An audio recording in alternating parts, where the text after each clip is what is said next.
পণ্য বিক্রি করলেই কি দায়িত্ব শেষ, নাকি আসল দায়িত্ব শুরু হয় বিক্রয়ের পরেই? একটি গল্পের মাধ্যমে বিষয়টা বোঝানোর চেষ্টা করছি। রাহিম নতুন একটা স্মার্টফোন কিনল, খুব খুশি হয়ে। দোকানদার বলল, ভাই কোনো সমস্যা হলে অবশ্যই জানাবেন। কিন্তু এক সপ্তাহ পর ফোনটা হঠাৎ হ্যাং করতে লাগলো। রাহিম দুশ্চিন্তায় পড়ে গেল, ভাবলো এখন কি হবে। রাহিম দোকানে গেল। দোকানদার হাসি মুখে বলল, চিন্তা করবেন না ভাই, এটা আমাদের দায়িত্ব। ফোন চেক করা হলো, ফ্রি সফটওয়্যার আপডেট দেওয়া হলো, এমনকি স্ক্রিন প্রোটেক্টরও বদলে দেওয়া হলো, একদম বিনা খরচে।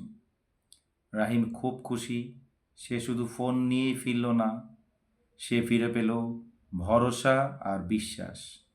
এরপর থেকেই রাহিম সেই দোকানকেই সবাইকে সাজেস্ট করে। এটাই হলো বিক্রয়োত্তর সেবা।